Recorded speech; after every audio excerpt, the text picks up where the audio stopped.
الحمدللہ ونستعینہ ونستغفرہ ونؤمن بہ ونتوکل علیہ ونعوذ باللہ من شرور انفسنا ومن سیئات اعمالنا من یهده اللہ فلا مضل له ومن یضللہ فلا ہادی له ونشهد ان لا الہ الا اللہ وحدہ لا شریک له ونشهد ان محمدا عبدہ ورسولہ ان اللہ وملائکتہ یصلون علی النبی یا ایہا الذین آمنوا صلوا علیہ وسلموا تسلیما الصلاة والسلام علیک یا سیدی یا رسول اللہ وعلی آلک واصحابک یا حبیب اللہ الصلاة والسلام علیک یا رحمت للعالمین بندے پروردگارم امت احمد نبی دوست دار جار یارم تابع اولاد علی مذہب حنفی ادارم ملت حضرت خلیل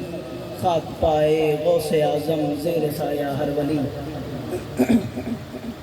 صدیق عکس حسن کمال محمد است فاروق ذل جاہو جلال محمد است عثمان ضیاء شمع جمال محمد است حیدر بہار باغ خصال محمد است صلی اللہ علیہ وسلم یہ سرکار کا در ہے در شاہاں تو نہیں جو مانگ لیا اور بھی کچھ مانگ وہ لوگ جو کہتے ہیں کہ کرم ان کا ہے محدود ان لوگوں کی باتوں پہ نہ جا اور بھی کچھ مانگ دے سکتے ہیں کیا کچھ کہ وہ کچھ دے نہیں سکتے یہ بحث نہ کر ہوش میں آ اور بھی کچھ مانگ جھولی ہی میری تنگ تھی کیا مانگ تو ان سے وہ تو کہتے رہے مانگ ذرا اور بھی کچھ مانگ سبحان اللہ در پہ غیروں کے زحمت میں فرمائیے بھیک لینے مدینے چلے جائیے کوئی دیتا ہے تو سامنے لائیے کون دیتا ہے دینے کو منہ چاہیے دینے والا ہے سچا ہمارا نبی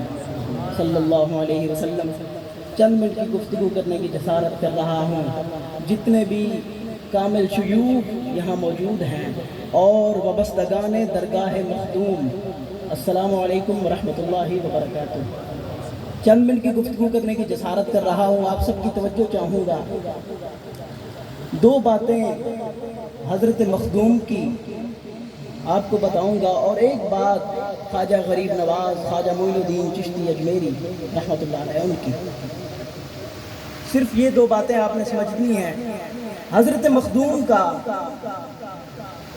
ایک چھوٹا سا عمل ہے تو ایک چھوٹا سا عمل تو آپ کے بہت زیادہ تھے ایک چھوٹا سا عمل ہے وہ ہم لوگوں کے لیے بہت بڑا سبق ہے حضرت فرماتے ہیں کہ جو بندہ یہ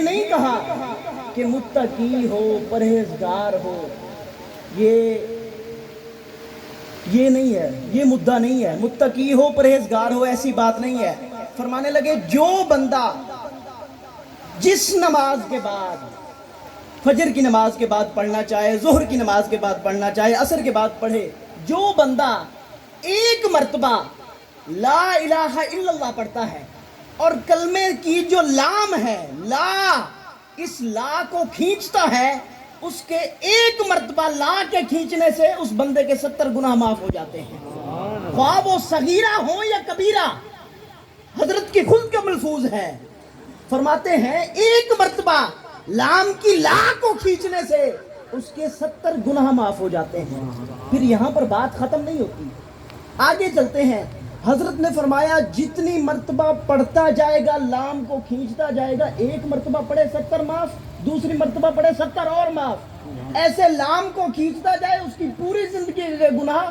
ایک ہی نماز کے بعد معاف ہو جائیں گے پھر بات یہاں پر ختم نہیں کی حضرت مخدوم نے پھر فرمایا کہنے لگے جب اس کے گناہ خود کے معاف ہو جائیں گے پھر اس کے گھر والوں کے گناہ معاف ہوں گے پھر یہاں پر بات ختم نہیں کی کہنے لگے جب اس کے گھر والوں کے معاف ہوں گے پھر اس کے اہل خانہ کے معاف ہوں گے اس کے خاندان کے معاف ہوں گے پھر وہاں بھی بات حضرت نے ختم نہیں کی کہنے لگے پھر اگر لام کی لا کو کھینچتا جائے گا پھر اس محلے کے معاف ہوں گے سارے گناہ ایک گناہ کی بات نہیں ہے، خواہ صغیرہ ہو یا کبیرہ، چھوٹے بڑے کی بھی بات نہیں کی.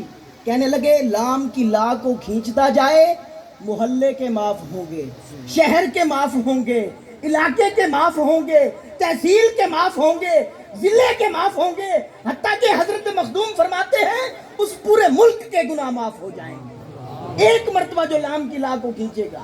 پھر ایک اور بات سنیں حضرت مخدوم کی. آپ اتنے متقی اور پرہیزگار تھے، آپ کی ایک یونیورسٹی تھی، ساروں کو پتہ ہے، بزرگان دین جتنے بھی یہاں آئے ہوئے ہیں یا پیر و زام آئے ہیں ان کو پتہ ہے. آپ کے پاس 4,500 کچھ روایت میں ہیں، کچھ مختلف ہیں، ان کے پاس ولی پڑھا کرتے تھے حضرت مخدوم کے پاس. جب وہ بچوں کو پڑھا لیتے، اپنے گھر تشریف لے جاتے، تو اندر سیدہ بھی بچیوں کو دینی دنیاوی تعلیم دیتی تھی، دین کی تعلیم دیتی تھی سیدہ، قرآن کی تعلیم دیتی تھی. سیدہ اندر تعلیم دے رہی ہے. حضرت نے جیسے ہی بچوں کو چھٹی دی اور پھر سوچنے لگے میں گھر جاؤں، گھر جا کے دروازے پر دستک دی. اندر سے آواز آئی کون؟ کہنے لگے مخدوم جہانیہ آیا ہوا ہوں، اجازت ہو تو اندر آ جاؤں. یار کوئی اپنے گھر میں ایسے ہی جاتا ہے؟ اجازت. آج آپ ہم ایک دوسرے کو دیکھ لیں، اپنے گھر گئے ہوئے ہیں، اپنے گھر گئے ہیں، پھر پوچھ رہے ہیں اجازت ہو تو اندر آ جاؤں. سیدہ نے کہا جی حضرت آپ اندر آ جائیں، تشریف لے آئیں. تو حضرت نے کہا جو بچیاں ہیں آپ کے پاس، آپ ان کو چھٹی دے دیں. اندر سے سیدہ نے بولا حضور آپ اندر آ سکتے ہیں، بچیاں جو بالغ ہیں وہ چھٹی کر چکی ہیں، نابالغ بچیاں ہیں، اب آپ اندر آ سکتے ہیں. حضرت مخدوم نے بہت بڑی بات کی. کہنے لگے بچیاں نابالغ ہیں، مخدوم جہانیہ تو بالغ ہے، میں اندر کیسے آؤں؟ بچیاں نابالغ ہیں نا، مخدوم جہانیہ تو بالغ ہیں. اور یہ ایسے سعادتیں نہیں ملتی، ان کے ساتھ نسبت جڑتی ہے نا. مٹی کی ایک بات سناتا ہوں، فیض صحبت کی بات ہے تو مجھے شیخ سعدی یاد آ گئے. آپ فرماتے ہیں میں ایک دن غسل خانے گیا تو وہاں خوشبودار مٹی پڑی تھی. میں نے اس مٹی سے پوچھا بدو گفتن کے مشکی یا عبیری کہ بوئے دل آویز تو مستم. میں نے اس مٹی سے کہا تو مشک ہے کہ امبر، تیری دل کو کھینچ لینے والی خوشبو مجھے مست کر رہی ہے.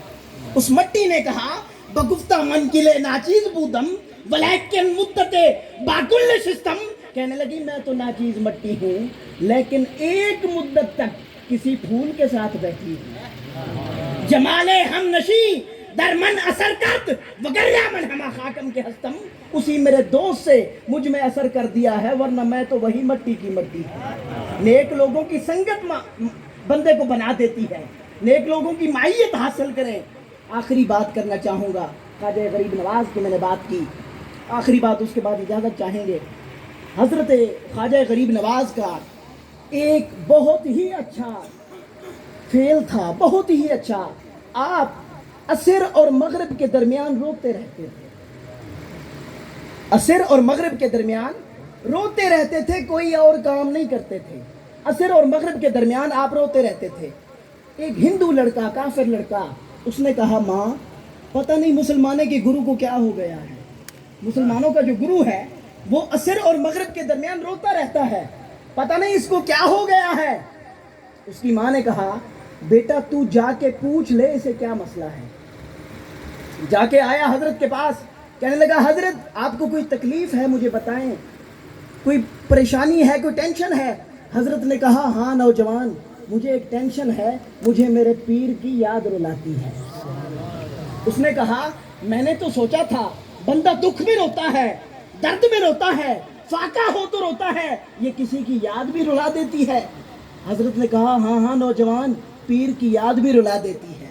اس نے کہا اگر ایسی بات ہے تو میں بھی رونا چاہتا ہوں. حضرت خواجہ غریب نواز نے کہا 2 شرطیں ہیں تیرے رونے کے لیے، 2 شرطیں ہیں. پہلی یہ کہ تو مسلمان ہو جا، دوسری یہ کہ میرا مرید ہو جا. اس نے کہا واہ مسلمان بھی ہو جاؤں اور مرید بھی ہو جاؤں، پھر مجھے کیا فائدہ ملے گا؟ حضرت نے کہا تو نے جو بات کی تھی بندہ روتا بھی ہے، محبت میں پتہ چل جائے گا. کہنے لگا اگر ایسی بات ہے تو آپ مجھے کلمہ پڑھائیں. شعبان کے مہینہ میں اس نے حضرت کے ہاتھ پہ بیعت بھی کی اور کلمہ بھی پڑھا. آگے رمضان کا مہینہ آ گیا، صبح سے شام یہ دونوں وقت حضرت کے ساتھ گزرتے، سحری اور افطاری حضرت کے ساتھ کرتا، حضرت کے ساتھ سارا دن رہتا۔ جب رمضان مکمل ہوا نا، حضرت نے کہا اب تو جا، تجھے 3 دن کی چھٹی ہے، تجھے 3 دن کی چھٹی ہے، تو اپنے گھر جا۔ جو ایک بندہ ایک ٹائم میں 3 روٹیاں کھاتا تھا، مغرب کے بعد جب گھر پہنچا تو اس کی ماں نے روٹی دی، کہنے لگا ماں میرے جسم میں بے بسی سی ہے، بے چینی سی ہے، کچھ کھانے کا دل نہیں کر رہا، کچھ کھانے کا دل نہیں کر رہا، مجھے بھوک نہیں ہے۔ عشاء کے بعد چھت پر چڑھ گیا، ساری رات پریشان رہا، جب تہجد کا ٹائم آیا نا تو رونا شروع کر دیا، چیخے مار مار رونے لگا۔ اس کی ماں اوپر گئی، بیٹا کیا مسئلہ ہے؟ کہنے لگا ماں مجھے میرے پیر کی یاد رلا رہی ہے، مجھے میرے پیر کی یاد رلا رہی ہے۔ پھر اس کی ماں کو کہنے لگا ماں جا حضرت کو کہے کہ مجھے واپس بلا لے۔ اس کی ماں گئی اور کہنے لگی حضرت میرے بیٹے سے کوئی غلطی ہوئی ہے، کوئی کوتاہی ہوئی ہے، اسے معاف کر دیں۔ خواجہ غریب نواز نے کہا نہیں ابھی اجازت نہیں ہے، ابھی اس کو کہو کہ گھر رہے۔ وہ محبت میں رونا چاہتا تھا، خواجہ غریب نواز نے کہا ابھی اجازت نہیں ہے۔ میں اپنی زبان میں کہوں، خواجہ غریب نواز نے کہا ہوگا کہ ابھی تو ابتدا عشق ہے، روتا ہے کیا، آگے آگے دیکھ، ہوتا ہے کیا، ابھی تو ابتدا ہے عشق کی، تو ابھی سے رونا شروع ہو گیا۔ جب اس کی چیخ و پکار بڑی اور تڑپنے لگا اور کہنے لگا ماں سن لے، اگر اب مجھے میرے پیر نے نہ بلایا تو میں مر جاؤں گا، مجھے میرے پیر نے نہ بلایا تو میں نہیں بچوں گا، میں مر جاؤں گا۔ میری داستان حسرت وہ سنا سنا کے روئے، میرے آزمانے والے مجھے آزما کے روئے۔ کوئی ایسا اہل دل ہو کہ فسانہ محبت میں اسے سنا کے روؤں، وہ مجھے سنا کے روئے۔ کہنے لگا ماں جا، اگر میرے پیر نے اب مجھے نہ بلایا تو میں مر جاؤں گا۔ اس کی ماں آئی اور کہنے لگی حضرت اسے معاف کر دیں، اسے بلا لیں۔ حضرت نے کہا ٹھیک ہے، اسے بھیج دو۔ جب حضرت کے پاس آیا، دیکھنے لگا خواجہ غریب نواز کو اور آنکھوں سے آنسو ٹپک رہے ہیں، زاروں قطار رو رہا ہے۔ راز وفا کو فاش شریعام کر دیا، اشکوں کا ہو برا ہمیں بدنام کر دیا۔ حضرت کو دیکھ کے چیخنے لگا، رونے لگا۔ حضرت نے کہا اب پتا چلا محبت میں رونا بھی آتا ہے، تو محبت میں رونا چاہتا تھا، اب پتا چلا کہ پیر کی یاد جو ہے وہ رلا دیتی ہے۔ تو آپ جتنے بھی مریدین آئے ہوئے ہیں، آپ کے لیے بھی ایک سبق ہے، اپنے پیر سے اتنی محبت کریں، خدا کی عزت کی قسم اگر آپ سمجھیں گے نا کہ میرے پیر کی دعا میں خدا کی بات جتنا اثر ہے تو اتنا ہی اثر نکلے گا، جتنا آپ کی سوچ ہوگی اتنا اللہ تعالیٰ آپ کو دے گا۔ آخری بات کرنا چاہوں گا، میرا اپنا ذوق ہے، ہر محفل میں پڑھتا ہوں۔ امیر خسرو فرماتے ہیں نمی دانم چمن زلبود شب جائے کہ منبودم، میں نہیں جانتا وہ کون سی جگہ تھی رات جس جگہ میں تھا۔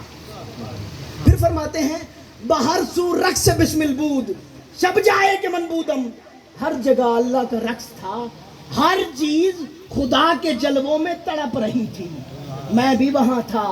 خدا خود میر مجلس بود اندر لا مکا خسرو، خدا اس مجلس کے میر تھے، میں بھی وہاں تھا۔ محمد شمع محفل بود شب جائے کہ منبودم، تاجدار کائنات اس محفل کی شمع تھے رات جس جگہ میں تھا۔ اللہ تبارک و تعالیٰ سے دعا ہے میری گفتگو منظور و مقبول فرمائے اور آپ سب کو سننے کے بعد عمل کرنے کی توفیق عطا فرمائے۔ وآخر دعوایا ان الحمدللہ رب العالمین۔